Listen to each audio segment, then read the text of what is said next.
And gentlemen, welcome to the Asia Society here in Washington, D.C. I'm Kevin Rudd. I'm the Global President of the Asia Society, and together with my Vice Presidents, Danny Russell and Wendy Cutler, we're delighted to host the Secretary of State today outlining the administration's China policy. Founded in 1956, the mission of the Asia Society is to navigate shared futures between the United States and the countries of Asia. And over the last 65 years, across our 15 centres around the world and across constantly evolving geopolitical circumstances, we have sought to do just that. I'd also like to acknowledge our colleagues from George Washington University, where we meet today, including President Mark Wrighton and distinguished sinologist and dear colleague, Professor David Shambaugh. The future policy of the United States towards the People's Republic of China is of fundamental consequence, not just to these two countries, but to all countries of the Indo-Pacific region, and indeed for the future of the global order itself. Both US policy, together with China's response, will determine whether ours will be a future of strategic stability, economic prosperity, and environmental sustainability, or whether it will be one of crisis, escalation, conflict, or even war.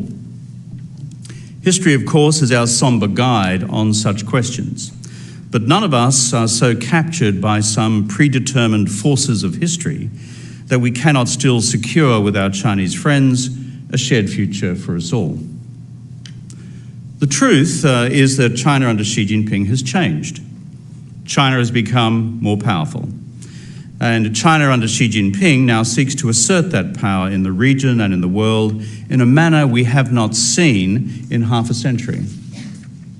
That is because President Xi now seeks to change the status quo in a manner that advances his definition of China's national interests and its values. The United States, together with its friends, partners, and allies around the world, is now responding to that challenge. The Secretary of State, and for those of us who observe what the Secretary has been doing across the analytical community, together with the Biden administration, has indeed been active on this score. The administration has been rebuilding US alliances across Europe and across Asia. US leadership has now seen NATO for the first time focus fully on China's rise. At the same time, the administration has elevated the quadrilateral security dialogue to summit level. Indeed, Mr. Secretary, together with the President, you've just returned from Tokyo from the 4th summit-level meeting of the Quad since President Biden took office. This week's Quad communique also announced the Indo-Pacific Partnership for Maritime Domain Awareness to provide a comprehensive system of aerial surveillance for the exclusive economic zones of small island developing economies of both the Indian and Pacific Oceans, to help them preserve their valuable fish stocks and other maritime resources. I know from my own experience this is welcome across the small island countries of the Pacific. Also, you've also just held substantive discussions with Prime Minister Kishida and Prime Minister Modi, my own successor as Australian Prime Minister Albanese, and earlier, the newly elected leader of the Republic of Korea, President Yoon. The administration also recently gathered ASEAN leaders here in the United States for a landmark summit. Meanwhile, beyond the national security and foreign policy agenda, the President also this week released the Indo-Pacific Economic Framework drafted by Secretary Gina Raimondo. This embraces future coordination, cooperation, and where possible integration across a number of new drivers of pan-regional economic growth, including digital commerce, the renewable energy revolution, and supply chain security. So it seems, Mr. Secretary, you may have had just a few things on your plate. Indeed, across the wider region, and I've just returned from it myself, there is an emerging sense that America is now well and truly back. For the world at large, what is also important is that the United States has been able to prosecute this significant strategic agenda in Asia, while at the same time dealing with the strategic crisis that now affects Europe. Indeed, the Russian invasion of Ukraine, in total violation of Article 2 of the UN Charter, represents a signal challenge for all democracies around the world, whether they are in Europe or in Asia or beyond. Indeed, the Russian violation and invasion of Ukraine and violation of international law puts at risk the fundamental principles of international law concerning territorial integrity and political sovereignty for all member states of the United Nations system, whether they happen to be states in Asia or in Europe. So for the international community, it has been important to see the United States as a leader of the free world comfortably managing both these challenges in Europe and in Asia at the same time. Such is the lot of global leadership. And finally, Mr. Secretary, on responding to the complexity and the intensity of China's rise, the international community appreciates the administration's continued efforts to carve out sufficient diplomatic and political space in the US-China relationship for strategic cooperation where there are common global interests at stake. We commend Secretary Kerry and Xie Zhenhua's continued efforts on climate change, just as we would encourage continued collaboration between the US Fed and the People's Bank of China on our common interest in managing global financial stability in these deeply uncertain global economic times. And given how we all fell short in the management of the COVID crisis, how we could all better manage the next global public health challenge when it inevitably arises. Mr. Secretary, you have always been a welcome guest among us at the Asia Society, and we very much look forward to your remarks here today. Please welcome the Secretary of State of the United States, Tony Blinken.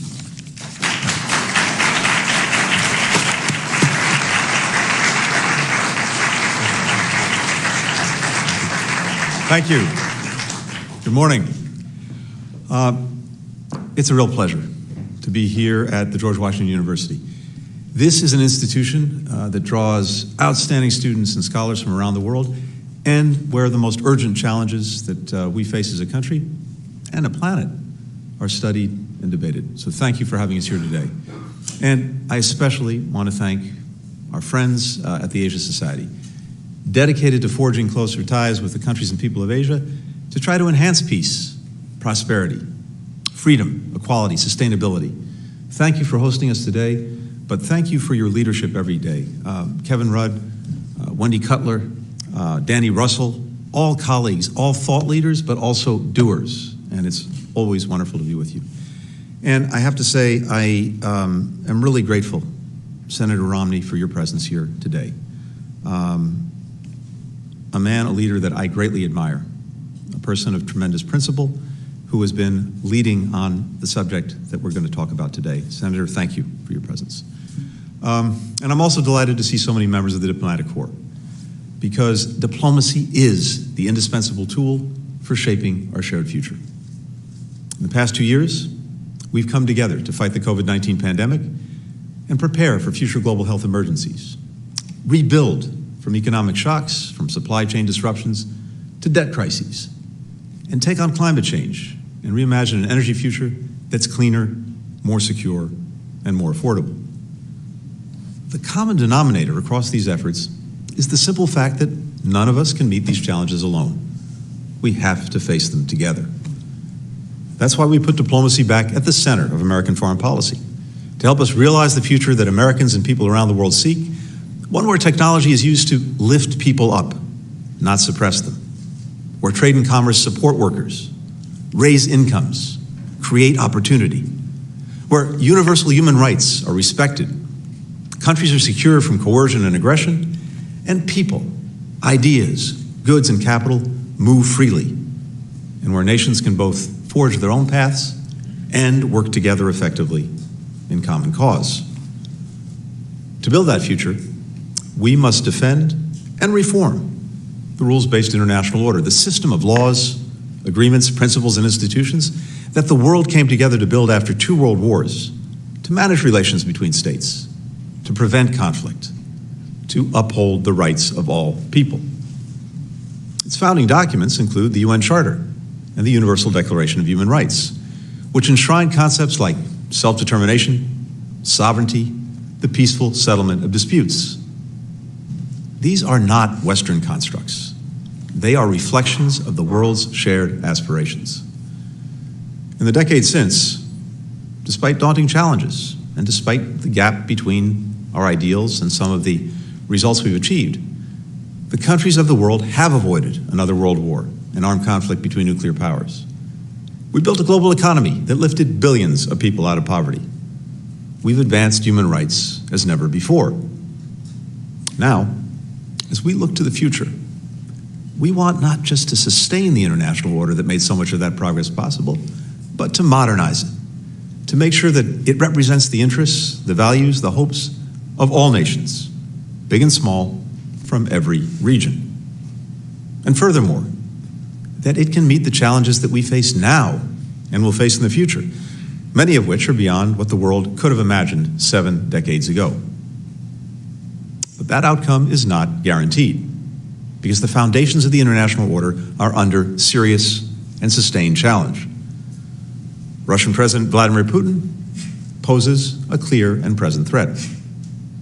In attacking Ukraine 3 months ago, he also attacked the principles of sovereignty and territorial integrity enshrined in the UN Charter to protect all countries from being conquered or coerced. That's why so many countries have united to oppose this aggression, because they see it as a direct assault on the foundation of their own peace and security. Ukraine is fighting valiantly to defend its people and its independence, with unprecedented assistance from the United States and countries around the world. And while the war is not over, President Putin has failed to achieve a single one of his strategic aims. Instead of erasing Ukraine's independence, he strengthened it. Instead of dividing NATO, he's united it. Instead of asserting Russia's strength, he's undermined it. And instead of weakening the international order, he has brought countries together to defend it. Even as President Putin's war continues, we will remain focused on the most serious long-term challenge to the international order, and that's posed by the People's Republic of China. China is the only country with both the intent to reshape the international order and, increasingly, the economic, diplomatic, military, and technological power to do it. Beijing's vision would move us away from the universal values that have sustained so much of the world's progress over the past 75 years. China is also integral to the global economy and to our ability to solve challenges from climate to COVID. Put simply, the United States and China have to deal with each other for the foreseeable future. That's why this is one of the most complex and consequential relationships of any that we have in the world today. Over the last year, the Biden administration has developed and implemented a comprehensive strategy to harness our national strengths and our unmatched network of allies and partners to realize the future that we seek. We are not looking for conflict or a new Cold War. To the contrary, we're determined to avoid both. We don't seek to block China from its role as a major power, nor to stop China, or any other country for that matter, from growing their economy or advancing the interests of their people. But we will defend and strengthen the international law, agreements, principles, and institutions that maintain peace and security, protect the rights of individuals and sovereign nations, and make it possible for all countries, including the United States and China, to coexist and cooperate. Now, the China of today is very different from the China of 50 years ago, when President Nixon broke decades of strained relations to become the first U.S. president to visit the country. Then, China was isolated and struggling with widespread poverty and hunger. Now, China is a global power with extraordinary reach, influence, and ambition. It's the second largest economy, with world-class cities and public transportation networks. It's home to some of the world's largest tech companies, and it seeks to dominate the technologies and industries of the future. It's rapidly modernized its military and intends to become a top-tier fighting force with global reach. And it has announced its ambition to create a sphere of influence in the Indo-Pacific and to become the world's leading power. China's transformation is due to the talent, the ingenuity, the hard work of the Chinese people. It was also made possible by the stability and opportunity that the international order provides. Arguably, no country on earth has benefited more from that than China. But rather than using its power to reinforce and revitalize the laws, the agreements, the principles, the institutions that enabled its success so that other countries can benefit from them too, Beijing is undermining them. Under President Xi, the ruling Chinese Communist Party has become more repressive at home and more aggressive abroad. We see that in how Beijing has perfected mass surveillance within China and exported that technology to more than 80 countries. How it's advancing unlawful maritime claims in the South China Sea, undermining peace and security, freedom of navigation and commerce. How it's circumventing or breaking trade rules, harming workers and companies in the United States, but also around the world. And how it purports to champion sovereignty and territorial integrity while standing with governments that brazenly violate them. Even while Russia was clearly mobilizing to invade Ukraine, President Xi and President Putin declared that the friendship between their countries was, and I quote, without limits.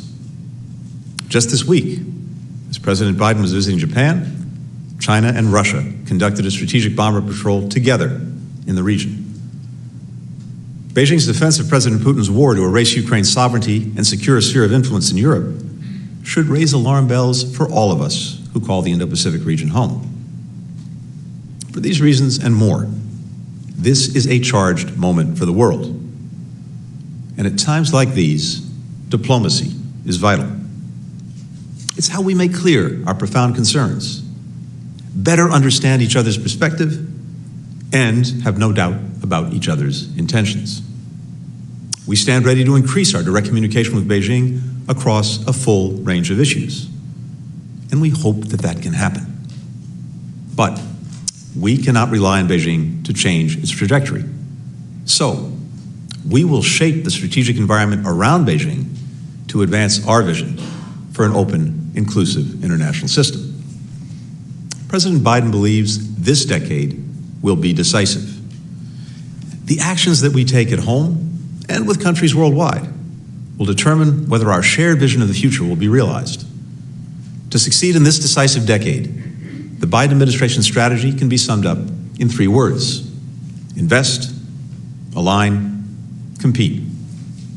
We will invest in the foundations of our strength here at home, our competitiveness, our innovation, our democracy. We will align our efforts with our network of allies and partners, acting with common purpose and in common cause. And harnessing these 2 key assets, we'll compete with China to defend our interests and build our vision for the future. We take on this challenge with confidence. Our country is endowed with many strengths. We have peaceful neighbors, a diverse and growing population, abundant resources, the world's reserve currency, the most powerful military on earth, and a thriving culture of innovation and entrepreneurship that, for example, produced multiple effective vaccines, now protecting people worldwide from COVID-19. And our open society, at its best, attracts flows of talent and investment and has time-tested capacity for reinvention, rooted in our democracy, empowering us to meet whatever challenges we face. First, on investing in our strength. After the Second World War, as we and our partners were building the rules-based order, our federal government was also making strategic investments in scientific research, education, infrastructure, our workforce, creating millions of middle-class jobs and decades of prosperity and technology leadership. But we took those foundations for granted. And so it's time to get back to basics. The Biden administration is making far-reaching investments in our core sources of national strength, starting with a modern industrial strategy to sustain and expand our economic and technological influence, make our economy and supply chains more resilient, sharpen our competitive edge. Last year, President Biden signed into law the largest infrastructure investment in our history to modernize our highways, our ports, airports, rail, and bridges, to move goods to market faster, to boost our productivity, to expand high-speed internet to every corner of the country, to draw more businesses and more jobs to more parts of America. We're making strategic investments in education and worker training so that American workers, the best in the world, can design, build, and operate the technologies of the future. Because our industrial strategy centers on technology, we want to invest in research, development, advanced manufacturing. 60 years ago, our government spent more than twice as much on research as a percentage of our economy as we do now. Investments that in turn catalyzed private sector innovation. It's how we won the space race, invented the semiconductor, built the internet. We used to rank first in the world in R&D as a proportion of our GDP. Now, we're ninth. Meanwhile, China has risen from 8th place to 2nd. With bipartisan congressional support, we'll reverse these trends and make historic investments in research and innovation, including in fields like artificial intelligence, biotechnology, quantum computing. These are areas that Beijing is determined to lead, but given America's advantages, the competition is ours to lose, not only in terms of developing new technologies, but also in shaping how they're used around the world so that they're rooted in democratic values, not authoritarian ones. The leadership, Senator Romney and others, the House and Senate have passed bills to support this agenda, including billions to produce semiconductors here and to strengthen other critical supply chains. Now, we need Congress to send the legislation to the President for his signature. We can get this done, and it can't wait. Supply chains are moving now, and if we don't draw them here, they'll be established somewhere else. As President Biden has said, the Chinese Communist Party is lobbying against this legislation because there's no better way to enhance our global standing and influence than to deliver on our domestic renewal. These investments will not only make America stronger, they'll make us a stronger partner and ally as well. One of the most powerful, even magical things about the United States is that we've long been a destination for talented, driven people from every part of the planet. That includes millions of students from China who've enriched our communities and forged lifelong bonds with Americans.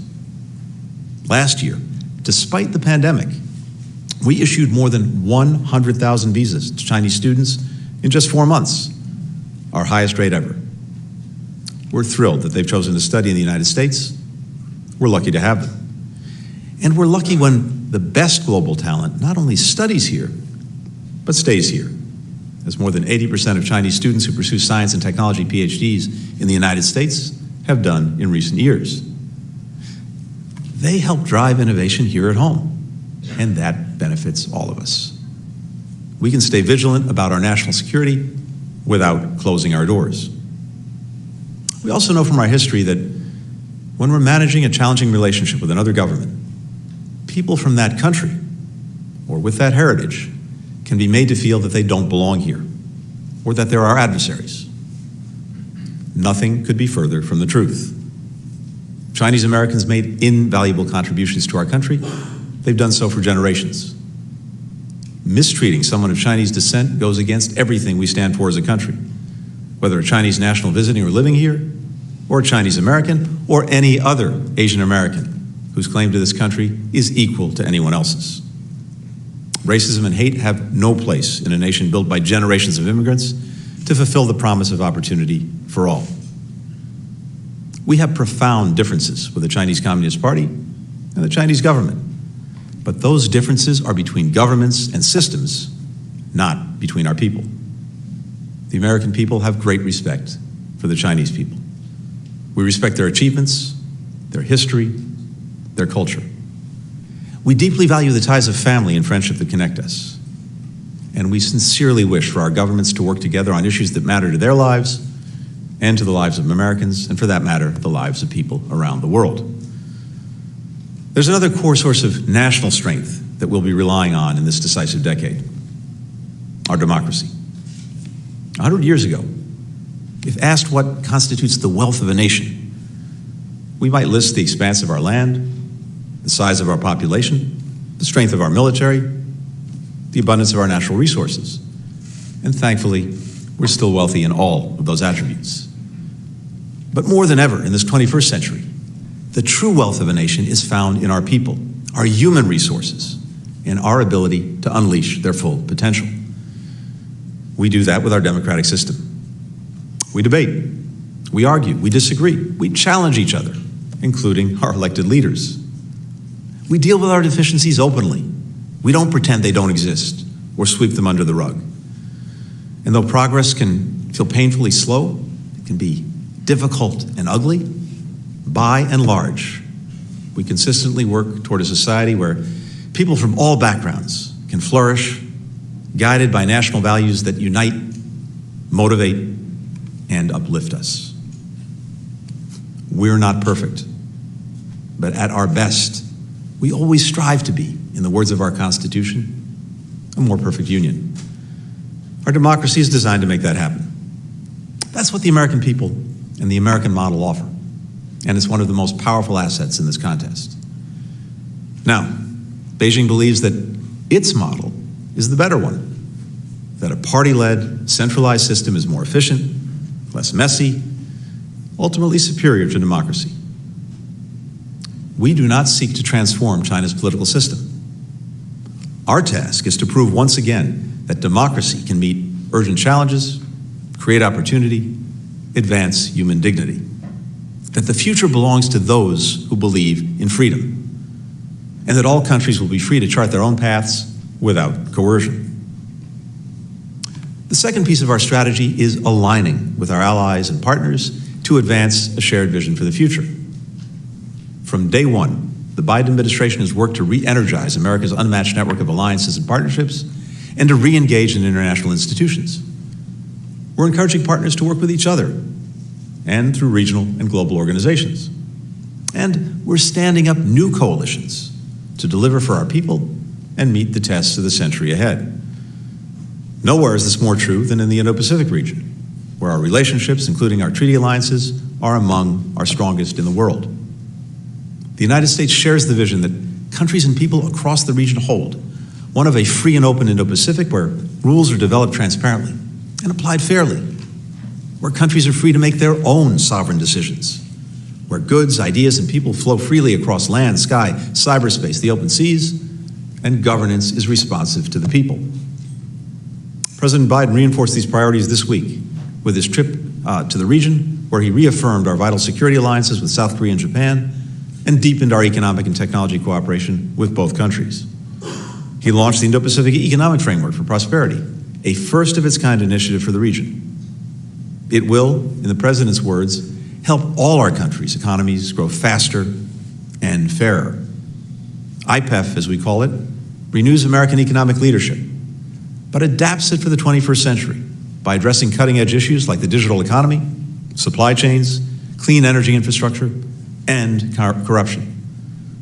A dozen countries, including India, have already joined. Together, IPEF members make up more than a third of the global economy. The President also took part in the Leaders' Summit of the Quad countries, Australia, Japan, India, the United States. The Quad never met at the leader level before President Biden took office. Since he convened the first leaders meeting last year, the Quad has held 4 summits. It's become a leading regional team. This week, it launched a new Indo-Pacific partnership for maritime domain awareness, so our partners across the region can better monitor the waters near their shores to address illegal fishing and protect their maritime rights and their sovereignty. We're reinvigorating our cooperation with ASEAN. Earlier this month, we hosted the U.S.-ASEAN Summit to take on urgent issues like public health and the climate crisis together. This week, 7 ASEAN countries became founding members of the Indo-Pacific Economic Framework. And we're building bridges among our Indo-Pacific and European partners, including by inviting Asian allies to the NATO Summit in Madrid next month. We're enhancing peace and stability in the Indo-Pacific, for example, with the new security partnership between Australia, the United Kingdom, and the United States, known as AUKUS. And we're helping countries in the region and around the world defeat COVID-19. To date, the United States has provided nearly $20 billion to the global pandemic response.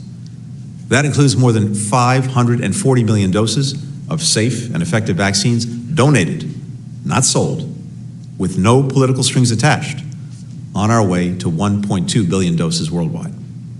And we're coordinating with a group of 19 countries in a global action plan to get shots into arms. As a result of all of this diplomacy, we are more aligned with partners across the Indo-Pacific, and we're working in a more coordinated way toward our shared goals. We've also deepened our alignment across the Atlantic. We launched the US-EU Trade and Technology Council last year, marshaling the combined weight of nearly 50% of the world's GDP. Last week, I joined Secretary Raimondo, Ambassador Tai, and our European Commission counterparts for our second meeting to work together on new technology standards, coordinate on investment screening and export controls, strengthen supply chains, boost green tech, and improve food security and digital infrastructure in developing countries. Meanwhile, we and our European partners set aside 17 years of litigation about aircraft. Now, instead of arguing with each other, we're working to secure a level playing field for our companies and workers in that sector. Similarly, we worked with the European Union and others to resolve a dispute on steel and aluminum imports. And now we're coming together around a shared vision on higher climate standards and protecting our workers and industries from Beijing's deliberate efforts to distort the market to its advantage. We're partnering with the European Union to protect our citizens' privacy while strengthening a shared digital economy that depends on vast flows of data. With the G20, we reached a landmark deal on a global minimum tax to halt the race to the bottom, make sure that big corporations pay their fair share, and give countries even more resources to invest in their people. More than 130 countries have signed on so far. We and our G7 partners are pursuing a coordinated, high standard and transparent approach to meet the enormous infrastructure needs in developing countries.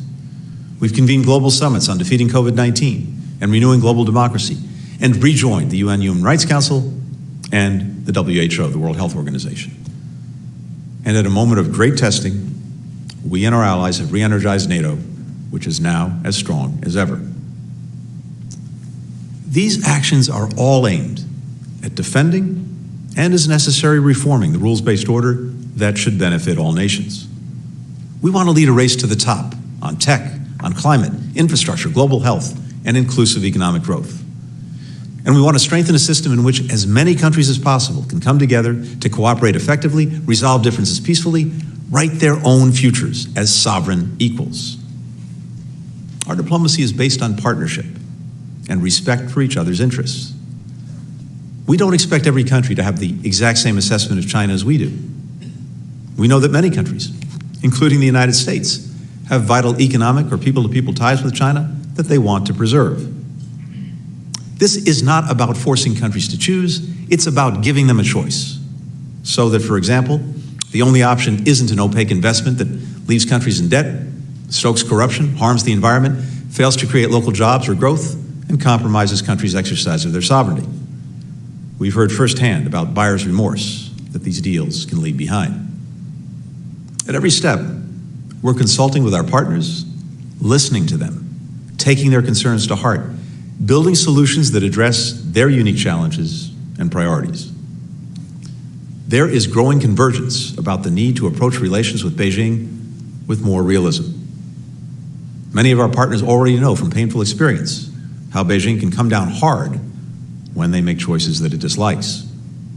Like last spring, when Beijing cut off Chinese students and tourists from traveling to Australia and imposed an 80% tariff on Australian barley exports because Australia's government called for an independent inquiry into COVID's origin. Or last November, when Chinese Coast Guard vessels used water cannons to stop a resupply of a Philippine Navy ship in the South China Sea. Actions like these remind the world of how Beijing can retaliate against perceived opposition. There's another area of alignment we share with our allies and partners: human rights. The United States stands with countries and people around the world against the genocide and crimes against humanity happening in the Xinjiang region, where more than 1 million people have been placed in detention camps because of their ethnic and religious identity. We stand together on Tibet, where the authorities continue to wage a brutal campaign against Tibetans and their culture, language, and religious traditions. And in Hong Kong, where the Chinese Communist Party has imposed harsh anti-democratic measures under the guise of national security. Now, Beijing insists that these are somehow internal matters that others have no right to raise. That is wrong. Its treatment of ethnic and religious minorities in Xinjiang and Tibet, along with many other actions, go against the core tenets of the UN Charter that Beijing constantly cites and the Universal Declaration of Human Rights that all countries are meant to adhere to. Beijing's quashing of freedom in Hong Kong violates its handover commitments enshrined in a treaty deposited at the United Nations. We'll continue to raise these issues and call for change, not to stand against China, but to stand up for peace, security, and human dignity. That brings us to the third element of our strategy. Thanks to increased investments at home and greater alignment with allies and partners, we are well positioned to outcompete China in key areas. For example, Beijing wants to put itself at the center of global innovation and manufacturing, increase other countries' technological dependence, and then use that dependence to impose its foreign policy preferences. And Beijing is going to great lengths to win this contest. For example, taking advantage of the openness of our economies to spy, to hack, to steal technology and know-how, to advance its military innovation and entrench its surveillance state. So, as we make sure the next wave of innovation is unleashed by the United States and our allies and partners, we'll also protect ourselves against efforts to siphon off our ingenuity or imperil our security. We're sharpening our tools to safeguard our technological competitiveness. That includes new and stronger export controls to make sure our critical innovations don't end up in the wrong hands. Greater protections for academic research to create an open, secure, and supportive environment for science. Better cyber defenses. Stronger security for sensitive data. And sharper investment screening measures to defend companies and countries against Beijing's efforts to gain access to sensitive technologies, data, or critical infrastructure, compromise our supply chains, or dominate key strategic sectors. We believe, and we expect the business community to understand, that the price of admission to China's market must not be the sacrifice of our core values or long-term competitive and technological advantages. We're counting on businesses to pursue growth responsibly, assess risks soberly, and work with us, not only to protect, but to strengthen our national security. For too long, Chinese companies have enjoyed far greater access to our markets than our companies have in China. For example, Americans who want to read the China Daily or communicate via WeChat are free to do so. But the New York Times and Twitter are prohibited for the Chinese people, except those working for the government who use these platforms to spread propaganda and disinformation. American companies operating in China have been subject to systematic forced technology transfer, while Chinese companies in America have been protected by our rule of law. Chinese filmmakers can freely market their movies to American theater owners without any censorship by the US government. But Beijing strictly limits the number of foreign movies allowed in the Chinese market, and those that are allowed are subjected to heavy-handed political censorship. China's businesses in the United States don't fear using our impartial legal system to defend their rights. In fact, they're frequently in court asserting claims against the United States government. The same isn't true for foreign firms in China. This lack of reciprocity is unacceptable and it's unsustainable. Or consider what happened in the steel market. Beijing directed massive overinvestment by Chinese companies, which then flooded the global market with cheap steel. Unlike US companies and other market-oriented firms, Chinese companies don't need to make a profit. They just get another injection of state-owned bank credit when funds are running low. Plus, they do little to control pollution or protect the rights of their workers, which also keeps costs down. As a consequence, China now accounts for more than half of global steel production, driving US companies as well as factories in India, Mexico, Indonesia, Europe, and elsewhere out of the market. We've seen the same model when it comes to solar panels, electric car batteries, key sectors of the 21st century economy that we cannot allow to become completely dependent on China. Economic manipulations like these have cost American workers millions of jobs, and they've harmed the workers and firms of countries around the world. We will push back on market-distorting policies and practices like subsidies and market access barriers, which China's government has used for years to gain competitive advantage. We'll boost supply chain security and resilience by reshoring production or sourcing materials from other countries in sensitive sectors like pharmaceuticals and critical minerals so that we're not dependent on any one supplier. We'll stand together with others against economic coercion and intimidation. And we will work to ensure that US companies don't engage in commerce that facilitates or benefits from human rights abuses, including forced labor. In short, we'll fight for American workers and industry with every tool we have, just as we know that our partners will fight for their workers. The United States does not want to sever China's economy from ours or from the global economy. Though Beijing, despite its rhetoric, is pursuing asymmetric decoupling, seeking to make China less dependent on the world and the world more dependent on China. For our part, we want trade and investment, as long as they're fair and don't jeopardize our national security. China has formidable economic resources, including a highly capable workforce. We're confident that our workers, our companies, will compete successfully, and we welcome that competition on a level playing field. So, as we push back responsibly on unfair technology and economic practices, we'll work to maintain economic and people-to-people ties connecting the United States and China, consistent with our interests and our values. Beijing may not be willing to change its behavior, but if it takes concrete action to address the concerns that we and many other countries have voiced, we will respond positively. Competition need not lead to conflict. We do not seek it. We will work to avoid it. But we will defend our interests against any threat. To that end, President Biden has instructed the Department of Defense to hold China as its pacing challenge to ensure that our military stays ahead.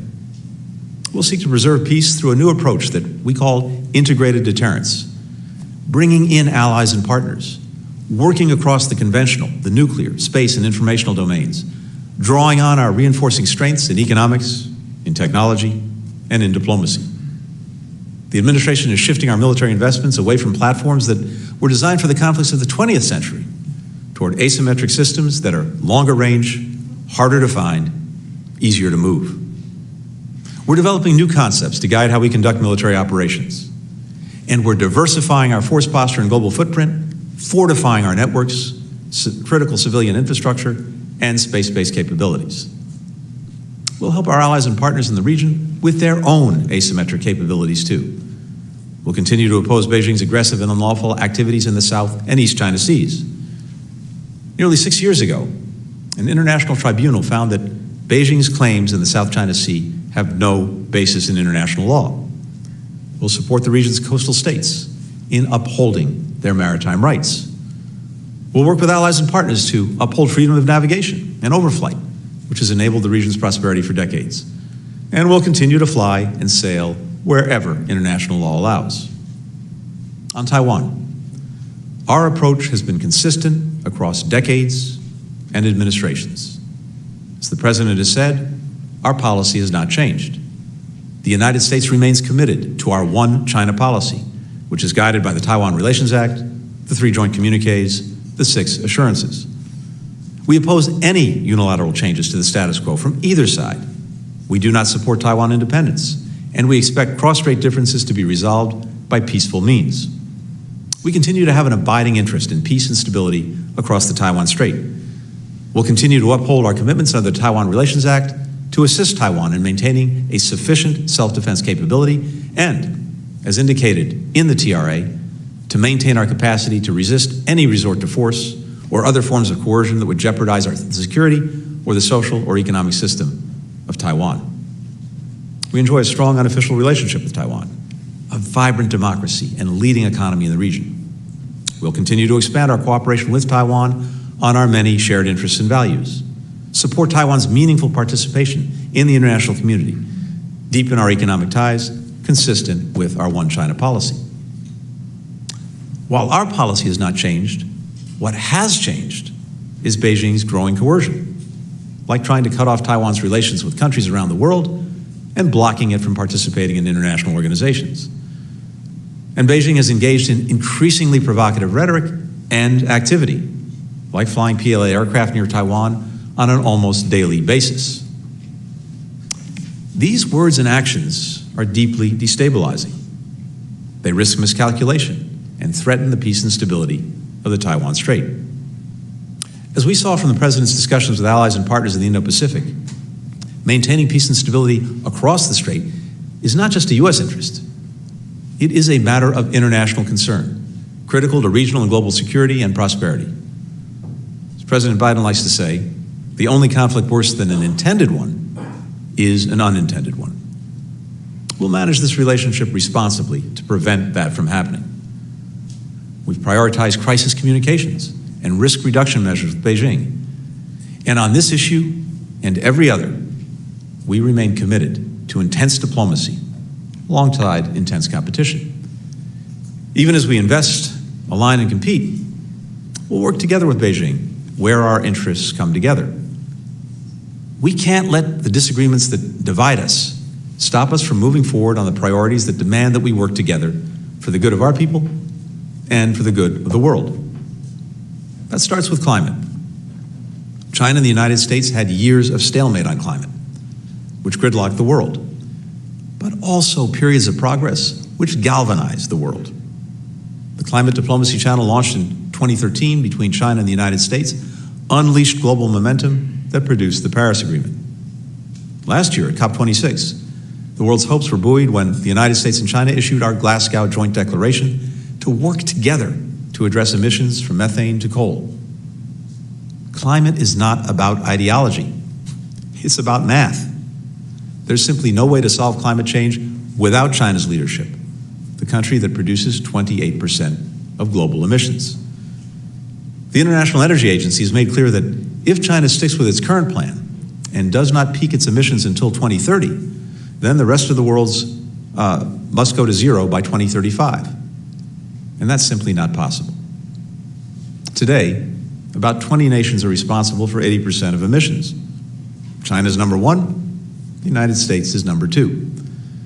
Unless we all do much more, much faster, the financial and human cost will be catastrophic. Plus, competing on clean energy and climate policy can produce results that benefit everyone. The progress that the United States and China make together, including through the working group established by the Glasgow Declaration, is vital to our success in avoiding the worst consequences of this crisis. I urge China to join us in accelerating the pace of these shared efforts. Likewise, on the COVID-19 pandemic, our fates are linked, and our hearts go out to the Chinese people as they deal with this latest wave. We've been through our own deeply painful ordeal with COVID. That's why we're so convinced that all countries need to work together to vaccinate the world, not in exchange for favors or political concessions, but for the simple reason that no country will be safe until all are safe. And all nations must transparently share data and samples and provide access to experts for new variants and emerging and re-emerging pathogens to prevent the next pandemic, even as we fight the current one. On non-proliferation and arms control, it's in all of our interests to uphold the rules, the norms, the treaties that have reduced the spread of weapons of mass destruction. China and the United States must keep working together and with other countries to address Iran and North Korea's nuclear programs. And we remain ready to discuss directly with Beijing our respective responsibilities as nuclear powers. To counter illegal and illicit narcotics, especially synthetic opioids like fentanyl that killed more than 100,000 Americans last year, we want to work with China to stop international drug trafficking organizations from getting precursor chemicals, many of which originate in China. As a global food crisis threatens people worldwide, we look to China, a country that's achieved great things in agriculture, to help with the global response. Last week at the United Nations, the United States convened a meeting of foreign ministers to strengthen global food security. We extended an invitation to China to join. We'll continue to do so. And as the world's economy recovers from the devastation of the pandemic, global macroeconomic coordination between the United States and China is key through the G20, the IMF, other venues, and of course, bilaterally. That comes with the territory of being the world's two largest economies. In short, we'll engage constructively with China wherever we can, not as a favor to us or anyone else, and never in exchange from walking away from our principles, but because working together to solve great challenges is what the world expects from great powers, and because it's directly in our interest. No country should withhold progress on existential transnational issues because of bilateral differences. The scale and the scope of the challenge posed by the People's Republic of China will test American diplomacy like nothing we've seen before.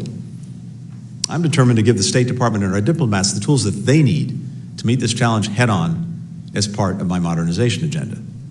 This includes building a China House, a department-wide integrated team that will coordinate and implement our policy across issues and regions, working with Congress as needed.